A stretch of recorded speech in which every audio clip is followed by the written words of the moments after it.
Namaskar to the viewers of hey Sanatani. అందరూ ఎలా ఉన్నారు? హోప్ అందరు బాగున్నారైతే అనుకుంటున్నాను. అయితే ఈ వీడియోలో మనం మన భారతదేశంలోనే కాకుండా ప్రపంచవ్యాప్తంగా ఉన్న దేవాలయాల గురించి తెలుసుకుందాం. భారతదేశమే కాకుండా ప్రపంచంలోని 1.3 బిలియన్ హిందూ జనాభాలో అత్యధికులు 1.12 బిలియన్లు నివసిస్తున్నారు. ప్రపంచవ్యాప్తంగా ప్రతి ఖండంలోనూ హిందూ దేవాలయాలు కనిపిస్తాయి.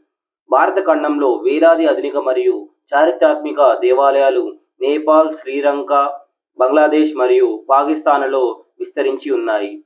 ప్రాంతం వెలుపల పురాతన దేవాలయాలు కంబోడియా, థాయిలాండ్, మయన్మార్, మలేషియా మరియు ఇండోనేషియాలో కనిపిస్తాయి. గత 250 నుండి 300 సంవత్సరాలలో Fiji, Guyana, Kenya, Malaysia, Mauritius, Reunion, Myanmar, Seychelles, Singapore, దక్షిణాఫ్రికా, సురినామ్, టాంజానియా, ట్రినిడాడ్ మరియు టొబాగో మరియు ఉగాండాలో అనేక దేవాలయాలు నిర్మించబడ్డాయి.